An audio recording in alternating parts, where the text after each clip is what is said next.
भारत माता की, भारत माता की, इनकलाब, वंदे वंदे।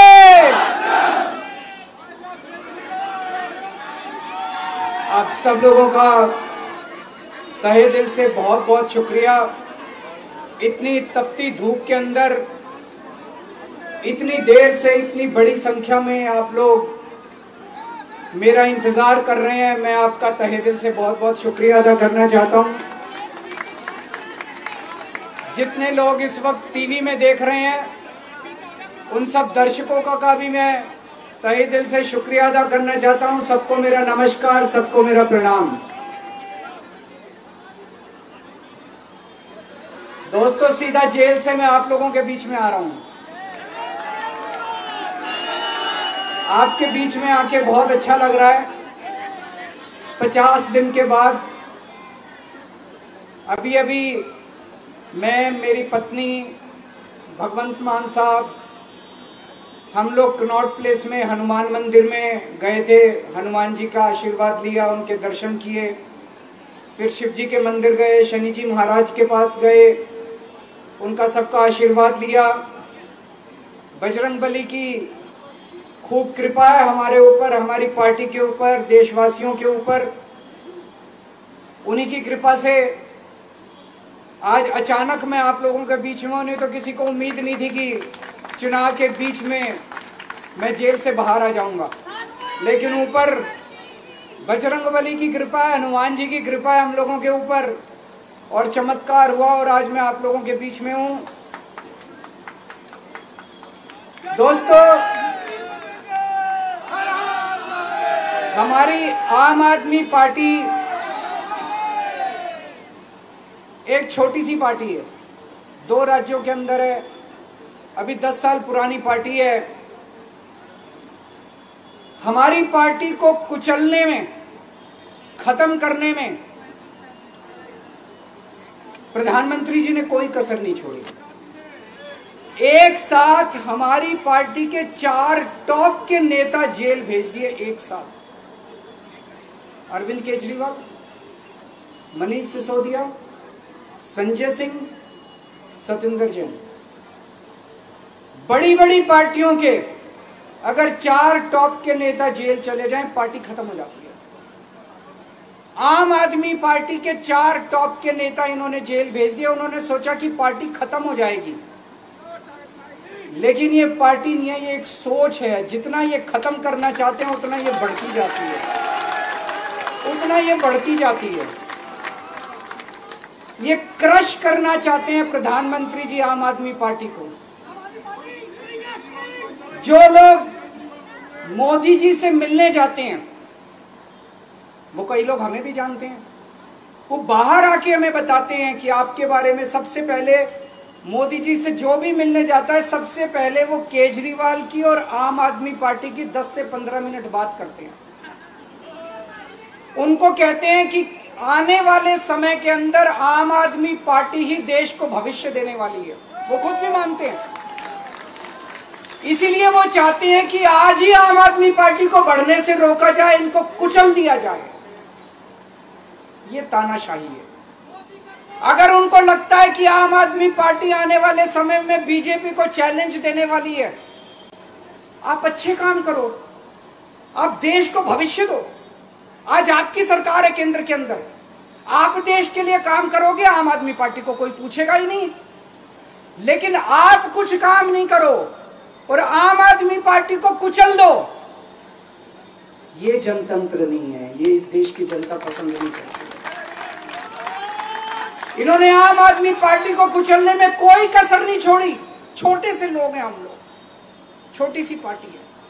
75 साल के अंदर इस कदर किसी पार्टी को और उसके नेताओं को प्रताड़ित नहीं किया गया जिस तरह से प्रधानमंत्री मोदी जी ने आम आदमी पार्टी को प्रताड़ित करने की कोशिश की है। मेरे को इन्होंने जेल भेज दिया। प्रधानमंत्री जी कह रहे हैं मैं भ्रष्टाचार से लड़ रहा हूं। देश के सबसे बड़े चोर, उचक्के और डकैतों को उन्होंने अपनी पार्टी में शामिल कर लिया। जिन लोगों को 10 दिन पहले मोदी जी कहते थे 70,000 करोड़ का इसने घोटाला कर दिया, थोड़े दिन के बाद उसी आदमी को अपनी पार्टी में शामिल करके किसी को डिप्टी सीएम बना देते हैं, किसी को मंत्री बना देते हैं और उनके सारे ईडी और सीबीआई के मामले खत्म कर देते हैं और कहते हैं मैं भ्रष्टाचार से लड़ रहा हूं। मैं मोदी जी को कहना चाहता हूं, भ्रष्टाचार से अगर लड़ाई लड़नी है तो केजरीवाल से सीखो। प्रधानमंत्री जी, भ्रष्टाचार के खिलाफ लड़ाई केजरीवाल ने लड़ी है। 2015 में जब दिल्ली में हमारी सरकार बनी थी, हमारे एक मंत्री का एक ऑडियो मेरे पास किसी ने व्हाट्सएप कर दिया। उस ऑडियो में मेरा मंत्री किसी दुकान वाले से 5 लाख रुपए मांग रहा था।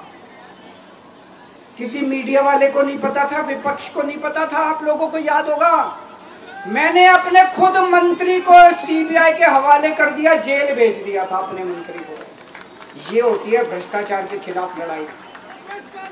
पंजाब के अंदर मेरा एक मंत्री भ्रष्टाचार में, मेरे को पता चला कि वो पैसे मांग रहा है। वहां पे मान साहब ने उसको, किसी को भी, विपक्ष को नहीं पता था, मीडिया को नहीं पता था, हमने अपने मंत्री को उठा के जेल में भेज दिया। तुम देश के सारे चोर उचक्के डकैतों को अपनी पार्टी में शामिल कर लो और केजरीवाल को जेल भेज दो और कहो मैं भ्रष्टाचार के खिलाफ लड़ रहा हूं। तो आप भ्रष्टाचार के खिलाफ नहीं लड़ रहे प्रधानमंत्री जी। आप देशवासियों को बेवकूफ मत समझो। देश बच्चे बच्चे की जुबान के ऊपर हो रहा है कि सारे चोर चक्कों को अपनी पार्टी में शामिल करके और ईडी और सीबीआई के सारे केस उनके रफा दफा कर दो। केजरीवाल को क्यों गिरफ्तार किया? केजरीवाल को गिरफ्तार करके उन्होंने एक मैसेज दिया है सारे देश को कि अगर मैं केजरीवाल को गिरफ्तार कर सकता हूं तो किसी को भी गिरफ्तार कर सकता हूं। कोई केस नहीं होगा, कोई मामला नहीं होगा, तब भी मैं तुमको गिरफ्तार कर सकता हूं। एक बेहद खतरनाक मिशन चालू किया हुआ है प्रधानमंत्री जी ने, बहुत ही खतरनाक। देशवासियों को यह समझने की, अब जब मैं बोलने जा रहा हूं, समझने की जरूरत है। उस मिशन का नाम है वन नेशन वन लीडर। देश के सारे नेताओं को खत्म करना चाहते हैं मोदी जी और इसको 2 स्तर के ऊपर इस मिशन को चला रहे हैं। जितने विपक्ष के नेता हैं उनको जेल भेजेंगे और जितने बीजेपी के नेता हैं उनको सबको निपटा देंगे, उनकी राजनीति खत्म करते जाएंगे, उनको सबको निपटाते जाएंगे। विपक्ष के अंदर आज इन्होंने मनीष सिसोदिया को जेल भेज दिया, संजय सिंह को जेल भेज दिया, सत्येंद्र जैन को जेल भेज दिया, केजरीवाल को जेल भेज दिया, हेमंत सोरेन को जेल भेज दिया, ममता दीदी के कई मंत्रियों को जेल भेज दिया, स्टालिन के कई मंत्रियों को जेल भेज दिया, केरला के सीएम के पीछे पड़े हैं। अगर ये चुनाव जीत गए, मेरे से लिखवा लो एफिडेविट के ऊपर, थोड़े दिन के बाद ममता दीदी जेल में होंगी, तेजस्वी यादव जेल में होगा, स्टालिन साहब जेल के अंदर होंगे, पिनरई विजयन जेल के अंदर होंगे, उद्धव ठाकरे जेल के अंदर होंगे, जितने विपक्ष के नेता ये सारे जेल के अंदर होंगे। अगर ये चुनाव जीत गए, इन्होंने बीजेपी का एक नेता नहीं छोड़ा। आडवाणी जी की राजनीति खत्म कर दी इन्होंने, मुरली मनोहर जोशी की राजनीति खत्म कर दी, सुमित्रा महाजन की, शिवराज सिंह चौहान जिसने मध्य प्रदेश का चुनाव जीत के दिया, इन लोगों ने, शिवराज सिंह चौहान ने उसको मुख्यमंत्री नहीं बनाया, उसकी राजनीति खत्म कर दी। वसुंधरा राजे की राजनीति खत्म कर दी इन्होंने, खट्टर साहब की राजनीति खत्म कर दी, डॉक्टर रमन सिंह की राजनीति खत्म कर दी। अब अगला किसका नंबर है? योगी आदित्यनाथ। अगर ये चुनाव जीत गए, मेरे से लिखवा लो, 2 महीने के अंदर उत्तर प्रदेश का मुख्यमंत्री बदल देंगे। योगी आदित्यनाथ की राजनीति खत्म करेंगे, उनको भी निपटा देंगे। यही तानाशाही है दोस्तों। वन नेशन वन लीडर ये चाहते हैं, एक ही तानाशाह इस देश के अंदर बचेगा, एक ही तानाशाह इस देश के अंदर बचेगा।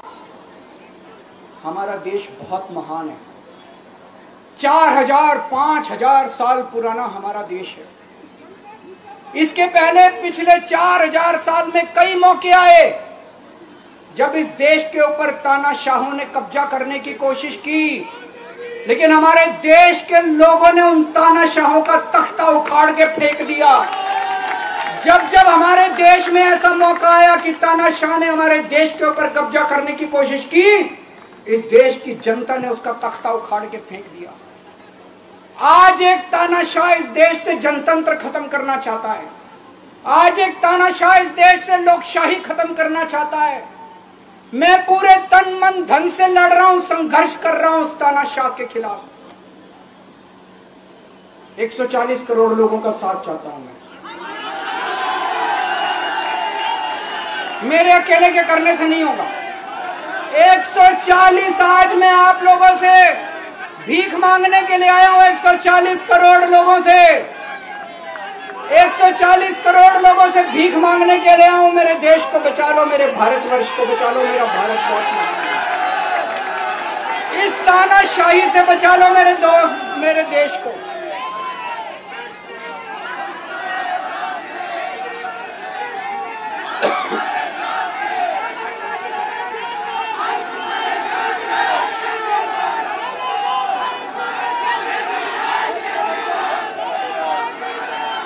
मैं सुप्रीम कोर्ट का बहुत बहुत शुक्रिया अदा करना चाहता हूं।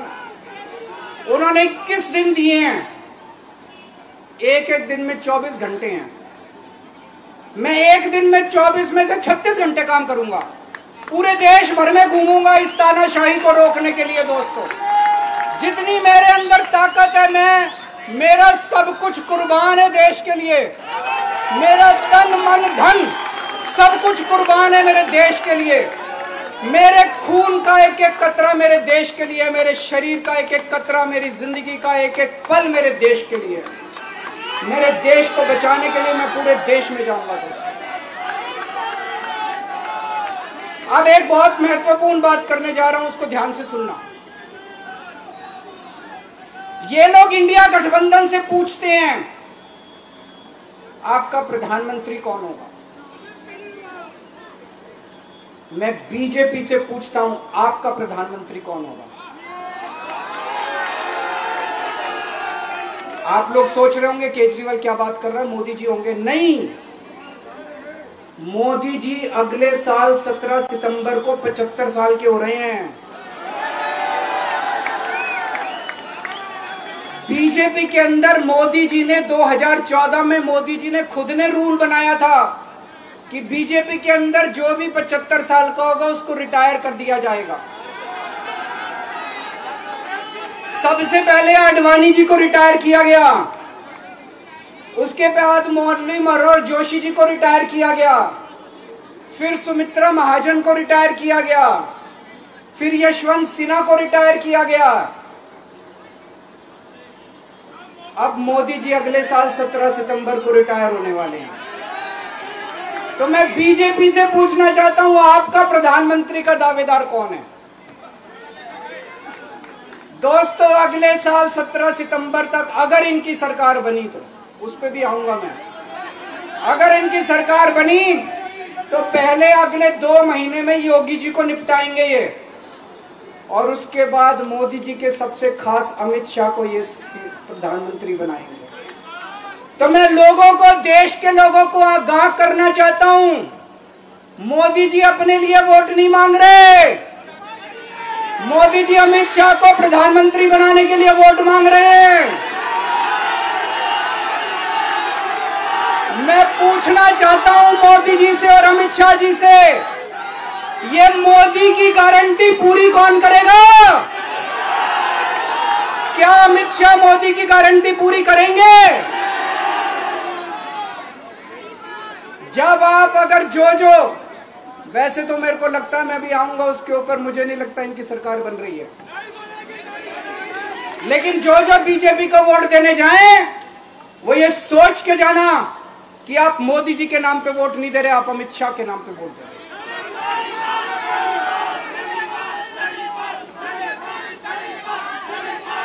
अब एक खुशखबरी आप लोगों के लिए, अब एक खुशखबरी है, सबको बता देना जो मैंने बातें कही है बड़ी सोच समझ के कही है। वहां बैठ के यही सोच रहा था 50 दिन से।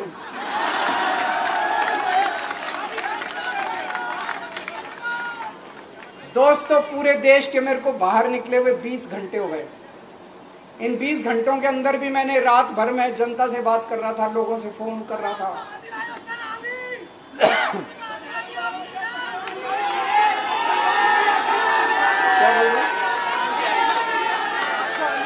रात को आंधी आई थी,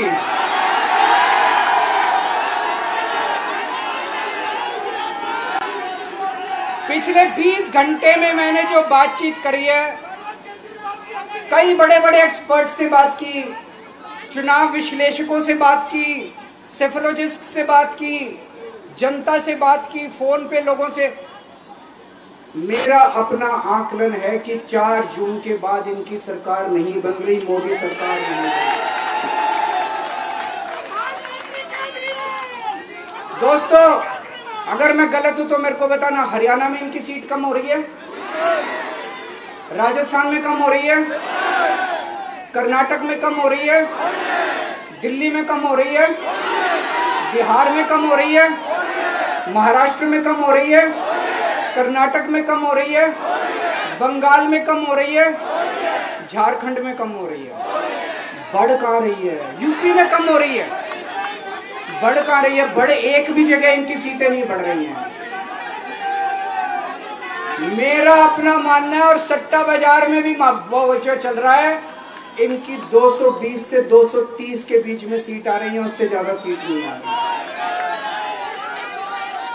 मोदी सरकार नहीं बन रही है, केंद्र में इंडिया गठबंधन की सरकार बन रही है। आम आदमी पार्टी उस सरकार का हिस्सा होगी। दिल्ली को पूर्ण राज्य दिलाएंगे। दिल्ली का एलजी लोगों का एलजी होगा, दिल्ली का एलजी दिल्ली वालों का एलजी होगा। गुजरात से आया हुआ है अभी, दिल्ली के लोगों का एलजी होगा, दिल्ली के लोगों का विकास होगा। एक और पॉइंट है, जब मैं जेल के अंदर था तो कुछ लोगों ने यह मुद्दा उठाया, केजरीवाल सीएम पद से इस्तीफा क्यों नहीं देता। दोस्तों, केजरीवाल को कभी किसी पद का लालच नहीं हुआ। मैं यहां मंत्री, मुख्यमंत्री, प्रधानमंत्री ये सब बनने नहीं आया। इनकम टैक्स में कमिश्नर की नौकरी करता था। कमिश्नर की नौकरी छोड़ के दिल्ली की झुग्गियों के अंदर 1 नहीं, 2 नहीं, 3 नहीं, 10 साल तक मैंने दिल्ली की झुग्गियों के अंदर काम किया है, सुंदर नगरी और नंदनगर की झुग्गियों के अंदर। इनकम टैक्स कमिश्नर की नौकरी छोड़ के जब मेरे को दिल्ली की जनता ने पहली बार सीएम बनाया, असूलों के ऊपर 49 दिन के अंदर सीएम पद से इस्तीफा दे दिया था। एक चपरासी की नौकरी कोई नहीं छोड़ता। सीएम बनने के लिए लोग अपना दायां हाथ कटाने के लिए तैयार होते हैं। मैंने खुद से अपने आप सीएम की कुर्सी को लात मार दी थी 49 दिन के अंदर।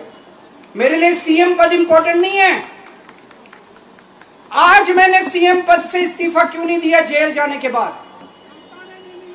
दोस्तों, पिछले 75 साल में भारतवर्ष में इतने राज्यों के चुनाव हुए, इतने राज्यों के चुनाव हुए, दिल्ली के अंदर सबसे ऐतिहासिक बहुमत से आम आदमी पार्टी जीती। 55-56% वोट, एक बार 67 सीट, एक बार 62 सीट। इतने भारी बहुमत से आज तक कोई राज्य की सरकार 75 साल में नहीं जीती। इतने भारी बहुमत से जीतने के बावजूद झूठा केस, अब उनको पता है वो हमें हरा नहीं सकते दिल्ली के अंदर। उन्हें पता है अगले 20 साल तक दिल्ली में आम आदमी पार्टी को कोई नहीं हरा सकता। तो उन्होंने एक षड्यंत्र रचा, राजनीतिक षड्यंत्र रचा। केजरीवाल को झूठे केस में जेल भेज दो, केजरीवाल को इस्तीफा देना पड़ेगा, केजरीवाल की सरकार गिर जाएगी। उन्होंने ये षड्यंत्र रचा। मैंने कहा मैं भी इस्तीफा नहीं दूंगा। तुम अगर जनतंत्र को जेल में कैद करोगे तो जनतंत्र जेल से चला के दिखाएंगे। दोस्तों, सरकार भी जेल से चला के दिखाएंगे। कतई इस्तीफा, तुम्हारे ट्रैप में फंसने वाले नहीं हम। ये अगर हेमंत सोरेन साहब को भी इस्तीफा नहीं देना चाहिए था, जेल से सरकार चलानी चाहिए। अगर हमने इस्तीफा दे दिया, ये तो बड़ा अच्छा इनके लिए। जिस राज्य के अंदर ये चुनाव हारेंगे उसके मुख्यमंत्री को पकड़ के जेल में डाल दो, सरकार गिरा दो। उसके मुख्यमंत्री को पकड़ के जेल में डाल दो, सरकार। आज मैं अगर दिल्ली की जेल के अंदर रह के दिल्ली की जेल से इस्तीफा नहीं दे रहा, वो इस तानाशाही के खिलाफ संघर्ष कर रहा हूं, इसको समझ लेना। केजरीवाल को किसी पद का लालच नहीं है। सीएम तो 100 सीएम की कुर्सी देश के नाम कुर्बान है। मुझे पता चला मेरे जेल जाने से बहुत लोग भावुक हुए, खासकर मेरी माँ, बहनें, महिलाएं बहुत रोई, कईयों ने बहुत मन्नतें मांगी। मैं सबका बहुत बहुत शुक्रिया अदा करना चाहता हूं जिन लोगों ने अपनी दुआएं, करोड़ों लोगों ने अपनी दुआएं भेजी हैं। पूरी दुनिया भर से करोड़ों लोगों ने दुआएं भेजी। उन्हीं के आशीर्वाद का कमाल है कि आज मैं आप लोगों के बीच में हूं। आप लोग सब लोग सुखी रहें, देश खूब तरक्की करे, फले फूले, आप सब लोग खूब खुश रहें, ऐसी मेरी प्रभु से इच्छा है। भारत माता की।